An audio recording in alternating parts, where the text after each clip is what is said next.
नमस्कार मंडळी, श्री स्वामी समर्थ. यावर्षी वटपौर्णिमा कधी आहे, म्हणजेच 2026 ला वटपौर्णिमा कधी आहे आणि कोणत्या दिवशी आहे किंवा मुहूर्त काय असणार आहे याबद्दल माहिती पाहणार आहोत आपण आज.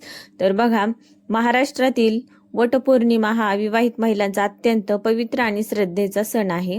आता या दिवशी महिला वडाच्या म्हणजेच वटवृक्षाच्या झाडाची पूजा करून आपल्या पतीच्या दीर्घायुष्याची, कुटुंबाची सुख समृद्धीची आणि अखंड सौभाग्याची प्रार्थना करत असतात. वटवृक्षाला दीर्घायुष्य, स्थैर्य आणि अमरत्वाचे प्रतीक मानले जाते. आता वटपौर्णिमा 2026 सोमवारी 29 जून या दिवशी साजरी केली जाईल. बघा, ज्येष्ठ पौर्णिमेला हे व्रत पाळले जाते. आता वटपौर्णिमेची कथा सहसा सगळ्यांनाच माहिती असते, पण थोडक्यात सांगते. महाभारतातील सावित्री आणि सत्यवान यांची ही प्रसिद्ध कथा आहे. राजकन्या सावित्रीने सत्यवानाशी विवाह केला होता, परंतु ऋषींनी सांगितले होते की सत्यवानाचे आयुष्य फार कमी आहे. एके दिवशी सत्यवान जंगलात लाकूड तोडताना वडाच्या झाडाखाली बेशुद्ध पडला आणि त्याचे प्राण गेले. यमराज सत्यवानाचे प्राण घेऊन निघाले. सावित्री त्यांच्या मागे चालत राहिली. तिची पतिनिष्ठा, बुद्धिमत्ता आणि दृढ निश्चय पाहून यमराज प्रसन्न झाले. त्यांनी तिला अनेक वर दिले. शेवटी सावित्रीने चातुर्याने सत्यवानाचे प्राणच परत मिळवले. यामुळे सावित्री ही आदर्श पतिव्रता म्हणून पूजली जाते आणि वटसावित्रीच्या पौर्णिमेच्या दिवशी तिचे स्मरण केले जाते. बघा, आता पूजाविधी काय करायचा आहे, सगळ्यात महत्त्वाचं आहे. सकाळी लवकर स्नान करायचं. नवीन किंवा स्वच्छ कपडे आपल्याला परिधान करायचे आहेत. वडाच्या झाडाजवळ जाऊन हळदी, कुंकू, अक्षता, फुले आपल्याला अर्पण करायचे आहेत. झाडाभोवती सूत किंवा दोरा गुंडाळून प्रदक्षिणा घालायच्या आहेत. सावित्री सत्यवानाची कथा ऐकावी किंवा वाचायची आहे आपल्याला. बघा, कुटुंबाच्या सुख समृद्धीसाठी प्रार्थना करायची आहे.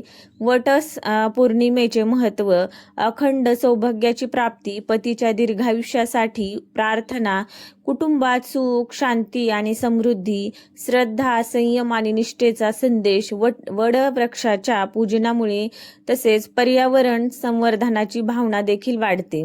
बघा, सावित्रीने आपली श्रद्धा, धैर्य आणि निष्ठेच्या बळावर मृत्यूवर देखील विजय मिळवला. जीवनातील कोणतेही संकट दृढ विश्वास आणि संयमाने जिंकता येते. हाच वटवृक्ष पौर्णिमेचा खरा संदेश आपल्याला मिळतो.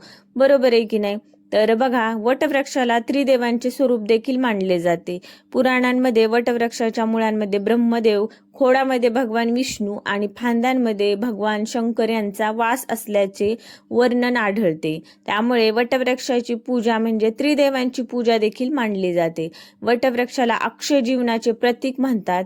तर बघा, वटवृक्षाच्या फांद्यांमधून पुन्हा मुळे जमिनीत उतरतात आणि नवीन खोड तयार होते.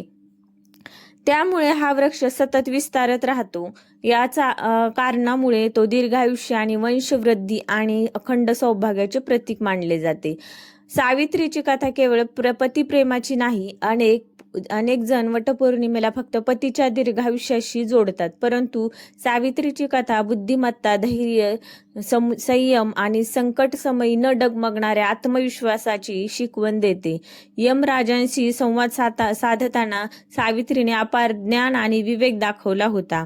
बघा, वटवृक्ष आणि श्रीकृष्ण. काही वैष्णव परंपरांमध्ये प्रलय काळात भगवान विष्णू बालरूपात वटवृक्षाच्या पानावर विसावले होते, अशी श्रद्धा आहे.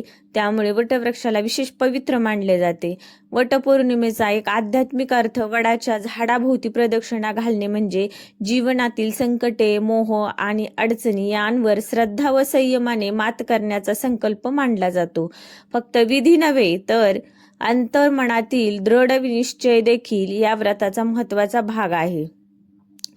तर बघा, वडाच्या झाडाला 108 प्रदक्षिणा, वडाच्या झाडाला हळदी कुंकू वाहून 108 प्रदक्षिणा किंवा आपल्या क्षमतेनुसार 7, 11, 21 प्रदक्षिणा घालायच्या असतात. प्रदक्षिणा घालताना ओम नमो भगवते वासुदेवाय या मंत्राचा जप करायचा असतो.